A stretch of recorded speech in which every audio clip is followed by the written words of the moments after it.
জয় হিন্দ বন্ধুসকল, স্বাগতম জনাইছো মোৰ ইউটিউব চেনেললৈ। আশা কৰিছো আপোনালোকৰ প্ৰেক্টিছ ভালদৰে চলি আছে। তো বন্ধুসকল, আপোনালোকে নিশ্চয় গম পাইছে আসাম কামাণ্ডো বেটেলিয়নৰ যি ফিজিকেল টেষ্ট অনুষ্ঠিত কৰা হ'ব 15খন ডিষ্ট্ৰিক্টত অনুষ্ঠিত কৰা হ'ব। মোৰ আগৰ ভিডিঅ'টোত দিয়া আছে, যদি আগৰ ভিডিঅ'টো চোৱা নাই তেনেহ'লে এবাৰ চাই ল'ব কোনকেইখন ডিষ্ট্ৰিক্টৰ ক'ত আপোনালোকৰ ফিজিকেল টেষ্ট অনুষ্ঠিত কৰা হ'ব। আগৰ ভিডিঅ'টোত দিয়া আছে, আপোনালোকে চাই ল'ব ভালদৰে।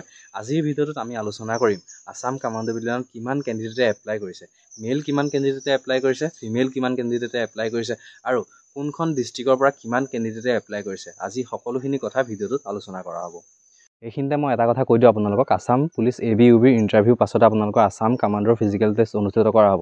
গতিকে আপোনালোকে যেনেদৰে প্ৰেক্টিছ কৰি আছিলে আপোনালোকে এৰি নিদিব প্ৰেক্টিছটো। আসাম পুলিচৰ আপোনালোকে এক্সাম হৈ গ'ল বুলি, ফিজিকেল হৈ গ'ল বুলি ভাবি যদি আপোনালোকে ফিজিকেলটো নকৰাকৈ থাকে তেনেহ'লে আসাম কামাণ্ডোৰ কাৰণে আপোনালোকে আকৌ প্ৰথমবাৰ প্ৰেক্টিছ কৰিব লাগিব। যিহেতু ৰানিংটো এৰি দিলে মানে টাইমিংটো কমি যায়। ৰানিং মানে এনেকুৱা এটা বস্তু, যদি আপোনালোকে এৰি দিয়ে টাইমিংটো আপোনালোকৰ বেছি লাগি যাব। গতিকে আপোনালোকে ৰানিংটো প্ৰেক্টিছ সদায় কৰিব লাগিব, তেতিয়াহে আপোনালোকৰ ভাল টাইমিং আহিব, ভাল মাৰ্কছ আনিব পাৰিব। গতিকে আসাম কামাণ্ডোৰ কাৰণে আপোনালোকে পুলিচত যেনেকুৱা ধৰণে প্ৰেক্টিছ কৰিছিলে তাতকৈ বেছি প্ৰেক্টিছ কৰিব লাগিব। আপোনালোকেতো গম পাইছে পোষ্ট নাই 164টা পোষ্ট আছিলে, তাৰে 8টা স্পৰ্টছ পাৰ্চনৰ কাৰণে আছে, গতিকে 156টা পোষ্ট। গতিকে আপোনালোকে প্ৰেক্টিছ বহুত ভালদৰে কৰিব লাগিব। গতিকে আপোনালোকে প্ৰেক্টিছ এৰি নিদিব, প্ৰেক্টিছ কৰক ভালদৰে। সকলোৰে ইণ্টাৰভিউ দিয়ক, সকলোৰে ইণ্টাৰভিউ ভাল হওক।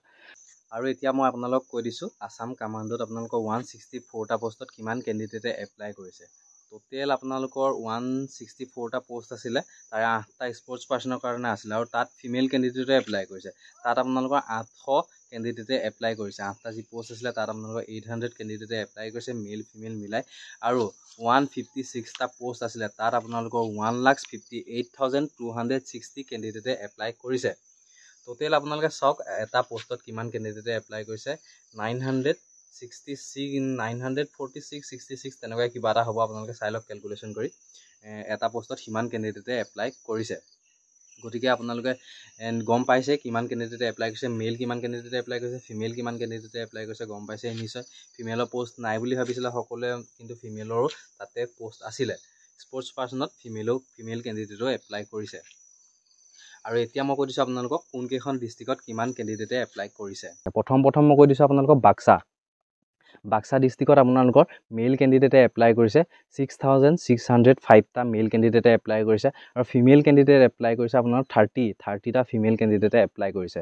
তামুলপুৰ ডিষ্ট্ৰিক্টত আপোনালোকৰ মেল কেণ্ডিডেট আছে 3,768টা মেল কেণ্ডিডেট আৰু ফিমেল কেণ্ডিডেট আছে 35টা। বৰপেটা ডিষ্ট্ৰিক্টত আছে আপোনালোকৰ 5,219টা মেল কেণ্ডিডেট আছে আৰু ফিমেল কেণ্ডিডেট আছে 12। বজালিত আছে আপোনাৰ 2,022 মেল কেণ্ডিডেট, ফিমেল কেণ্ডিডেট আছে 7টা, 7 ফিমেল কেণ্ডিডেট আছে। বঙাইগাঁৱত আছে মেল কেণ্ডিডেট 4,806, চিৰাঙত মেল কেণ্ডিডেট আছে 3,673, ডিব্ৰুগড়ত মেল কেণ্ডিডেট আছে 5,907 আৰু ফিমেল কেণ্ডিডেট আছে 53। তিনিচুকীয়া ডিষ্ট্ৰিক্টত আপোনালোকৰ মেল কেণ্ডিডেট আছে 5,215টা মেল কেণ্ডিডেট। লখিমপুৰত আপোনালোকৰ হায়েষ্ট কেণ্ডিডেটে এপ্লাই কৰিছে 8,625টা মেল কেণ্ডিডেটে এপ্লাই কৰিছে। লখিমপুৰত সকলোতকৈ হায়েষ্ট কেণ্ডিডেটে এপ্লাই কৰিছে। যোৱাবাৰতো আপোনালোকৰ বাক্সা ডিষ্ট্ৰিক্টৰ পৰা চবতছে বেছি কামাণ্ডোত পাইছিলে, বাক্সা ডিষ্ট্ৰিক্টৰ পৰা। অল আছামৰ ভিতৰত সকলোতকৈ বেছি কামাণ্ডোত চাকৰি পোৱা ল'ৰাই হৈছিলে বাক্সা ডিষ্ট্ৰিক্টৰ। ঠিক আছে, এইবাৰ ক'ৰ হ'ব নাজানো, কিন্তু এপ্লাই কৰা সংখ্যা কিন্তু লখিমপুৰত বেছি আছে, 8,625টা। আৰু ধেমাজিত আপোনাৰ মেল কেণ্ডিডেট আছে 6,824টা মেল কেণ্ডিডেট, ফিমেল কেণ্ডিডেট আছে 43টা। মাজুলীত আছে মেল কেণ্ডিডেট 2,472টা। ওদালগুৰিত আছে আপোনাৰ 5,387টা। দৰঙত আছে 3,967টা আৰু ফিমেল কেণ্ডিডেট আছে 9টা ফিমেল কেণ্ডিডেটে এপ্লাই কৰিছে।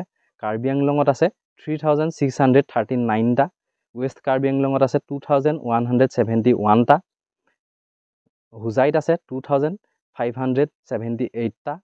কামৰূপ মেট্ৰ'ত আছে 2,698। কামৰূপত আছে 8,438। মৰিগাঁৱত আছে 5,320। নলবাৰীত আছে 3,853। শিৱসাগৰ ডিষ্ট্ৰিক্টত আছে 4,905টা আৰু চৰাইদেউ ডিষ্ট্ৰিক্টত আছে 1,465টা কেণ্ডিডেটে এপ্লাই কৰিছে। গতিকে আপোনালোকে গম পাইছে কোনকেইখন ডিষ্ট্ৰিক্টত কিমান কেণ্ডিডেটে এপ্লাই কৰিছে। আৰু মোক কেইখনমান ডিষ্ট্ৰিক্টৰ ক'বলৈ থাকি গৈছে, আপোনালোকে মোক কমেণ্ট কৰি ক'ব যে আপোনালোকৰ কোন ডিষ্ট্ৰিক্টৰ হয় আৰু কিমান কেণ্ডিডেটে এপ্লাই কৰিছে। মই সকলোখিনি কথা আপোনালোকক কমেণ্টত জনাই দিম। ভিডিঅ'টো বেছি দীঘল হৈ যাব, আপোনালোকক যদি প্ৰত্যেকখন ডিষ্ট্ৰিক্টৰ কিমান কেণ্ডিডেটে এপ্লাই কৰিছে মই যদি কৈ থাকোঁ ভিডিঅ'টো বেছি দীঘল হৈ যাব। গতিকে আপোনালোকে মোক কমেণ্ট কৰি কওক যে আপোনালোকৰ কোনখন ডিষ্ট্ৰিক্টৰ হয়, কমেণ্ট কৰক আৰু মই আপোনালোকক কমেণ্টত কৈ দিম যে কিমান কেণ্ডিডেটে এপ্লাই কৰিছে। গতিকে প্ৰেক্টিচ ভালদৰে কৰি থাকক। আৰু আপোনালোকৰ আছাম পুলিচ ABUP ইণ্টাৰভিউটো সকলোৰে হৈ গৈছে, কিছুমান ডিষ্ট্ৰিক্টত বাকী আছে, হৈ আছে। আপোনালোকৰ নাম্বাৰবোৰ মোক কমেণ্ট কৰি কওকচোন কিমান পালে। আপোনালোকৰ জানিবও মন গৈ আছে মোৰ কোনখন ডিষ্ট্ৰিক্টত কিমান বেছি মাৰ্কছ পাইছে মোৰ জানিব মন গৈ আছে। গতিকে কমেণ্ট কৰি কওক যোনে মোৰ ভিডিঅ'টো চাই আছে। তো আজিলৈ ভিডিঅ'টো ইমানখিনি আছিলে। ভালদৰে প্ৰেক্টিচ কৰি থাকক। পুনৰ লগ পাম অন্য এটা ভিডিঅ'ত। ধন্যবাদ।